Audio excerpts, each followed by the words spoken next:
Samsung Sony Bravia సిరీస్ని కొట్టడానికి ఏకంగా affordable price రేంజ్లో ఈ QLED టీవీని తీసుకొచ్చింది. కానీ వెల్కమ్ టు Tech24. ఈ వీడియోలో సామ్సంగ్ రీసెంట్గా లాంచ్ చేసిన affordable QLED TV Samsung AI vision సంబంధించిన డీటెయిల్ నా ఎక్స్పీరియన్స్ గురించి అయితే ఈ వీడియోలో మాట్లాడుకున్నాం. మీరు కనుక బెస్ట్ పిక్చర్ క్వాలిటీతో ఒక టీవీని కొనే ప్లానింగ్లో ఉంటే ఈ వీడియోని ఎండ్ వరకు చూడండి. డీటెయిల్గా సోనీ 2025లో లాంచ్ చేసిన బ్రావియా మార్క్ 2తో కూడా సైడ్ బై సైడ్ కంపారిజన్ చేసి నేనైతే ఈ రివ్యూ ఇస్తున్నాను. బెస్ట్ పిక్చర్ క్వాలిటీతో ఓ టీవీని చూస్ చేసుకోవడంలో ఈ వీడియో అయితే మీకు తప్పకుండా హెల్ప్ అవుతుంది. ఇంకా ఈ టీవీ గురించి మాట్లాడుకుంటే 3 సైజెస్లో అయితే వీళ్ళు లాంచ్ చేశారు. 43 ఇంచ్, 55 ఇంచ్, 65 ఇంచ్. ప్రైసింగ్ అయితే 43 ఇంచ్ 45,000లో, 55 ఇంచ్ 51,000లో, 65 ఇంచ్ 83,000లో అయితే వస్తుంది. బట్ నిజానికి చాలాసార్లు బ్యాంక్ డిస్కౌంట్తో నేనే పర్సనల్గా మన టెలిగ్రామ్ డీల్స్ ఛానల్లో పోస్ట్ చేశాను. 43 ఇంచ్ టీవీ నియర్లీ 30,000 to 35,000 మధ్యలో వచ్చింది. 55 ఇంచ్ టీవీ 38,000కి వచ్చింది. చాలా ఆఫర్స్లో, చిన్న చితక ఆఫర్స్లోనే. అలాంటిది రానున్నవి పెద్ద ఆఫర్స్.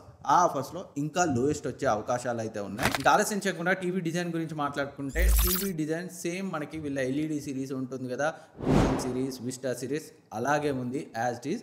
బిల్డ్ క్వాలిటీ కూడా, సో బిల్డ్ క్వాలిటీ సామ్సంగ్ టీవీస్లో యావరేజ్గానే ఉంటుంది. సేమ్ దాన్ని ఈ టీవీలో అయితే కంటిన్యూ చేశారు.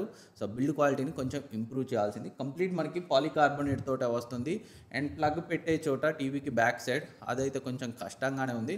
అలాంటివన్నా కొంచెం ఇంప్రూవ్ చేయాల్సింది. ఫ్రంట్ మాత్రం చూడడానికి డిజైన్ ఓకేగా అనిపిస్తుంది. So design and build quality పరంగా ఈ టీవీ వెనకబడింది. ఈ ప్రైస్ రేంజ్ అని కాదు, దీనికంటే ఇంకొంచెం తక్కువ ప్రైస్ రేంజ్లో వచ్చిన చిన్న బ్రాండ్స్ టీవీతో కంపేర్ చేసిన కొంచెం వెనకబడింది అనిపించింది. వీడియోలో ముందుకెళ్లే ముందు ఈ టీవీ అనే కాదు, రీసెంట్గా నేను ఒక 10-15 టీవీస్ని అయితే పర్చేజ్ చేశాను.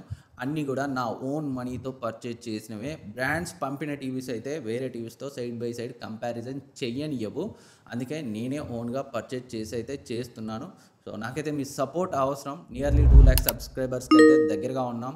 నేను ఇచ్చే ఇన్ఫర్మేషన్, నా ఎఫర్ట్ మీకు కొంత హెల్ప్ అయింది అనిపించినా మర్చిపోకుండా సబ్స్క్రైబ్ చేసుకొని నన్ను అయితే సపోర్ట్ చేయండి. ఇంకా టీవీ ఫిజికల్ ఓవరియూ ఒకసారి అయితే చూద్దాం. ఫ్రంట్ 3 సైడ్స్ మనకి థిన్ బెజల్స్ ఉంటాయి. బాటంలో చిన్ మాత్రం కొంచెం బిగ్గా ఉంది. మ్యాట్ ఫినిష్తో వస్తుంది. అండ్ బ్యాక్ సైడ్ పోర్ట్ చూస్తే మనకి పవర్ ఇన్ పోర్ట్ అయితే ఉంది. అండ్ ఇక్కడ ఒక USB పోర్ట్, 3 HDMI పోర్ట్స్ అయితే ఉన్నాయి. అందులో ఒకటి EARC పోర్ట్ అండ్ ఒక ల్యాన్ పోర్ట్ ఉంది, ఒక antenna port and RF in port అయితే ఉంది. అన్ని ఇంపార్టెంట్ పోర్ట్స్ ఉన్నాయి. కాకపోతే మరి ఒకటే USB పోర్ట్ ఇచ్చారు. అట్లీస్ట్ ఇంకొకటి ఇచ్చి ఉంటే బాగుండేది. అండ్ కనెక్టివిటీ గురించి మాట్లాడుకుంటే ఈ టీవీ డ్యూయల్ బ్యాండ్ వైఫైని సపోర్ట్ చేస్తుంది. అంతేకాకుండా బ్లూటూత్ 5.2తో వస్తుంది. కనెక్టివిటీ పరంగా ఎలాంటి ఇష్యూస్ని అయితే ఈ టీవీలో నేను అబ్జర్వ్ చేయలేదు. ఇంకా ఆపరేటింగ్ సిస్టమ్ అండ్ పర్ఫార్మెన్స్ గురించి మాట్లాడుకుంటే మనకు తెలిసిందే సామ్సంగ్ టీవీస్ Tizen OSతో వస్తాయి. చాలా ఫ్లూయిడ్గా ఉంటుంది Tizen OS. ఈ టీవీ కూడా చాలా ఫ్లూయిడ్గా ఉంది, స్మూత్గా ఉంది. 2GB ర్యామ్తో 8GB ఇంటర్నల్ స్టోరేజ్తో వస్తుంది. లాక్ సెక్యూరిటీతో వస్తుంది. 7 years OS అప్డేట్స్ అయితే ఇస్తారు. Q4 AI ప్రాసెసర్ని అయితే ఈ టీవీలో వీళ్ళు యూజ్ చేశారు. యాప్స్ మధ్య షిఫ్ట్ అయ్యేటప్పుడు కానీ, ఏదైనా యాప్ యూజ్ చేసేటప్పుడు కానీ నాకైతే చాలా ఫ్లూయిడ్గా అనిపించింది. అండ్ ఇంకా TV main screen left side మనకి profile and search, home settings, ఇలా కొన్ని ఆప్షన్స్ అయితే ఇచ్చారు. మనం బాటంలో ఉన్న సెట్టింగ్స్ని ప్రెస్ చేస్తే మొబైల్లో ఎలాగైతే క్విక్ సెట్టింగ్స్ ఉంటాయో సేమ్ అలానే ఓపెన్ అవుతుంది. అండ్ అక్కడే మనకి brightness, picture mode, sound output, Bluetooth, ఇలా కావాల్సిన నీడ్ఫుల్ ఫీచర్స్ అన్నీ ఉంటాయి. ఇదైతే UI పరంగా మంచి మూవ్. రిమైనింగ్ బ్రాండ్స్ కూడా ఇలా ఇంప్లిమెంట్ చేస్తే ఇంకా బాగుంటుంది. అండ్ ఈ టీవీలో మనకి వర్క్ స్టేషన్ ఉంటుంది. Microsoft Excel, word and spread sheet లాంటివి ఏమన్నా యూజ్ చేయాలన్నా డైరెక్ట్గా ఈ టీవీలో మనమైతే యూజ్ చేసుకోవచ్చు. ఇలా software based Tizen OS features కుప్పలుగా ఉన్నాయి. Feature rich OS Tizen OS. And ఇంకా ఈ టీవీకి AI సపోర్ట్ ఉంది. కాకపోతే మనం AIని యాక్టివేట్ చేయలేము, ఎందుకంటే వాళ్ళు ఇచ్చింది IR రిమోట్. అండ్ ఇంకా రిమోట్ కంట్రోల్ ప్రస్తావన వచ్చింది కాబట్టి ఈ టీవీతో వచ్చిన రిమోట్ గురించి మాట్లాడుకుంటే చాలా బేసిక్ రిమోట్. కొన్ని సంవత్సరాలు, ఒక 8-10 సంవత్సరాల క్రితం ఇవ్వాల్సిన రిమోట్ ఇప్పుడు ఇచ్చినట్టు అనిపించింది. సో బ్లూటూత్ రిమోట్ కాదు, IR రిమోటే. వాయిస్ సెర్చ్ ఆప్షన్ కూడా లేదు. అండ్ బటన్స్ కూడా సో చాలా ఎంత అంటే అంత కన్ఫ్యూజింగ్గా ఉన్నాయి. సో మల్టిపుల్ బటన్స్ ఉన్నాయి. అనవసరమైన బటన్స్ అన్నీ ఇచ్చేశారు. సో వాళ్ళ LED టీవీస్లో ఇస్తుంటారు కదా స్మార్ట్ రిమోట్, అది ఇచ్చినా బాగుండేది. దాంతో వాడితే చాలా కన్వీనియంట్గా అనిపించింది. బట్ ఈ రిమోట్ మాత్రం సో చాలా డిసప్పాయింట్ చేసింది. బట్ మీరు సామ్సంగ్ స్మార్ట్ థింగ్స్ యాప్ని మీ మొబైల్లో యూజ్ చేస్తున్నట్లయితే ఈ టీవీని కనెక్ట్ చేసుకొని సో కొంచెం కన్వీనియంట్గా అయితే మీ మొబైల్లో స్మార్ట్ థింగ్ యాప్ నుంచి అయితే ఈ టీవీని కంట్రోల్ చేయొచ్చు. కావాలంటే వాయిస్ సెర్చ్ను కూడా సో మీ మొబైల్తో అయితే దీనికి కమాండ్స్ ఇవ్వచ్చు. ఇంకా హాట్ కీస్ కీస్లో కూడా జియో హాట్స్టార్ ఇవ్వాల్సింది, remaining YouTube, Netflix, prime video short cut keys ఇచ్చారు. శాంసంగ్ టీవీ ప్లస్ ప్లేస్లో జియో హాట్స్టార్ ఇచ్చి ఉంటే బాగుండేది. సో ఎలా చూసినా అట్టర్లీ డిసప్పాయింటింగ్ రిమోట్ ఈ టీవీతో. సో వీలైతే మీరు టెక్నీషియన్ వచ్చినప్పుడు స్మార్ట్ రిమోట్ని పర్చేజ్ చేయండి, బట్ దాని యొక్క కాస్ట్ మీకు అడిషనల్ బర్డెన్ అయ్యే అవకాశం ఉంది. టీవీతోటే ఇస్తే బాగుండేది. అండ్ ఇంకా ఇన్స్టలేషన్ గురించి మాట్లాడుకుంటే నాకైతే ఇన్స్టలేషన్ బాగానే జరిగింది. బాక్స్లో మనకి టేబుల్ టాప్ మౌంట్ వచ్చింది. అంతేకాకుండా టెక్నీషియన్ వచ్చినప్పుడు వాల్ మౌంట్ బ్రాకెట్ కూడా తీసుకొచ్చాడు. దీంతో వాల్ మౌంట్ బ్రాకెట్ మీరు రైట్ నౌ ఇన్స్టాల్ చేసుకోకుండా కానీ వాల్ మౌంట్ బ్రాకెట్ అయితే ఫ్రీగానే టెక్నీషియన్ ఇచ్చి వెళ్ళాడు. ఇన్స్టలేషన్ కూడా ఫ్రీగానే జరిగింది. జనరల్గా చాలా టీవీస్కి శాంసంగ్లో అయితే వాల్ మౌంట్ బ్రాకెట్ లేదా టేబుల్ టాప్ మౌంట్ ఏదో ఒకటే ఇస్తారు, బట్ ఈ టీవీతో మాత్రం మనకి 2 ఇచ్చారు ఫ్రీగా. ఇంకా ఈ టీవీ డిస్ప్లే గురించి మాట్లాడుకుంటే 4K 50Hz రిఫ్రెష్ రేట్ ఉన్న QLED VA ప్యానల్తో వస్తుంది.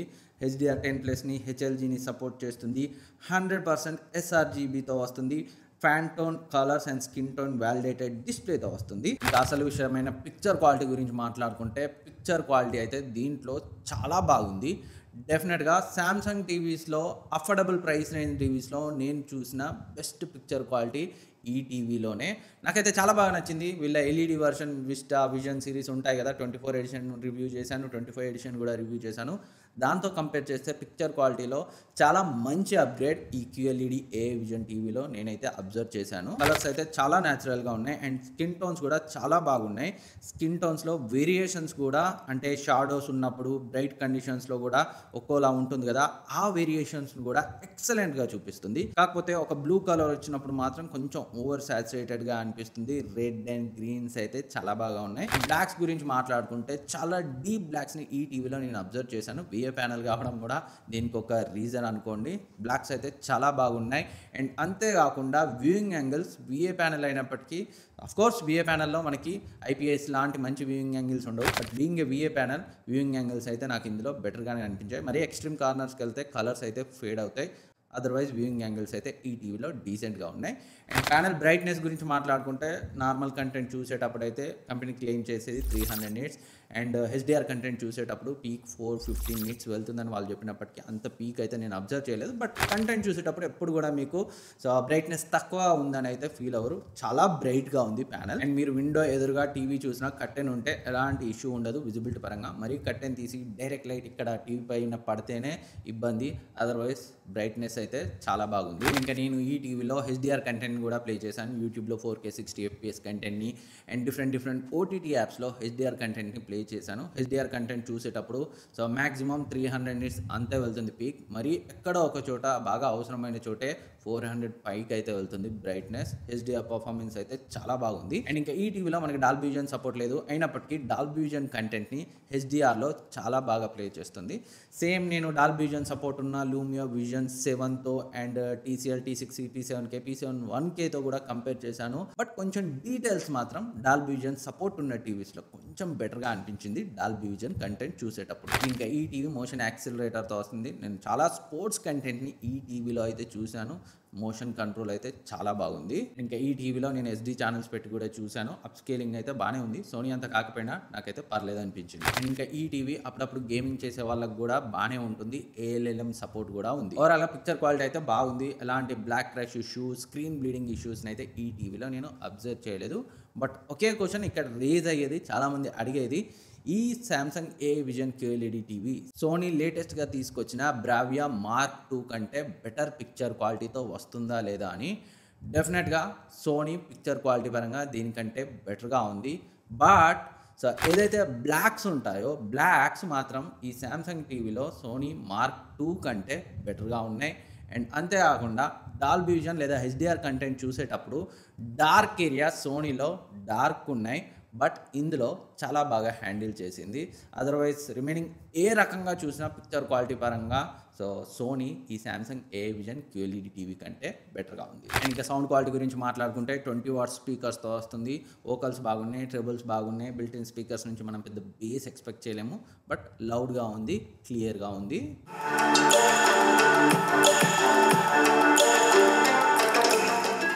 అంటే అది ఈ టీవీ క్యూ సింఫనీ సపోర్ట్తో వస్తుంది. అంటే మీరు క్యూ సింఫనీ సపోర్ట్ ఉన్న శాంసంగ్ సౌండ్ బార్ పర్చేజ్ చేస్తే ఈ టీవీ యొక్క స్పీకర్స్ మీకు అడిషనల్ ఛానల్గా వర్క్ అయ్యి మీకు ఇంకా బెటర్ సౌండ్ ఎక్స్పీరియన్స్ అయితే వస్తుంది. మేజర్గా కాన్స్ అనిపించిన విషయాల గురించి మాట్లాడుకుంటే మాత్రం ఈ రిమోట్ స్మార్ట్ రిమోట్ని ఇచ్చి ఉండాల్సింది. ఈ 2025లో ఐఆర్ రిమోట్ వాయిస్ సెర్చ్ లేకుండా సో చూసారు కదా ఎన్ని బటన్స్ ఎంత దారుణంగా ఉందో. వాడడం చాలామందికి ఇది కష్టం అవుతుంది. ప్రజెంట్ 2025 ట్రెండ్కి తగినట్టుగా అస్సలే లేదు. సో ఇదైతే నాకు ఒక పెద్ద కాన్గానే అనిపించింది. ఇది కాకుండా బిల్డ్ క్వాలిటీని ఇంకొంచెం ఇంప్రూవ్ చేసి ఉండాల్సింది.